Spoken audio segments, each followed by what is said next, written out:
రీసెంట్‌గా ఢిల్లీ వెళ్ళిన జగన్మోహన్ రెడ్డి రాహుల్ గాంధీని కలిసాడట.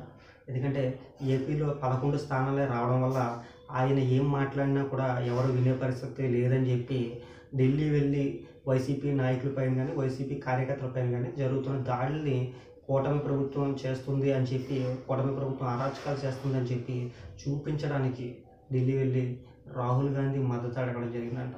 అయితే రాహుల్ గాంధీ కాంగ్రెస్ పార్టీని బలోపేతం చేసేందుకు వైఎస్ షర్మిలని తీసుకురావడం జరిగింది. కానీ ఇక్కడ వైఎస్ జగన్మోహన్ రెడ్డికి మద్దతు ఇస్తారా, ఇవ్వరా అనేది అయితే ఆంధ్రప్రదేశ్ ప్రజలైతే చూస్తూ ఉన్నారు. ఎందుకంటే రాహుల్ గాంధీ మద్దతు ఇవ్వరు అని అయితే కొంతమంది ఎక్కువగా అనుకుంటున్నారు.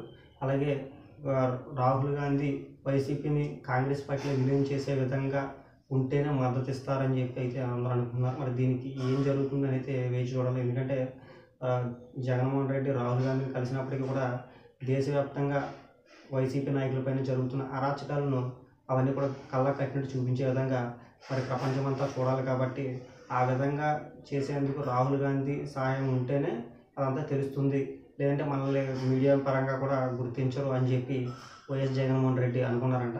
దానికి మరి మద్దతు కావాలి కాబట్టి రాహుల్ గాంధీని ఈ 3 రోజులు ఢిల్లీ పర్యటనలో ఆయన కలవడం జరిగింది అని చెప్పి వైసీపీ నాయకులు చెప్పుకుంటున్నారు. మరి దీన్ని టీడీపీ నాయకులు కానీ, టీడీపీ కార్యకర్తలు కానీ వాళ్ళు ఏమని ఖండిస్తారో కూడా వెయిట్ చేయాల్సి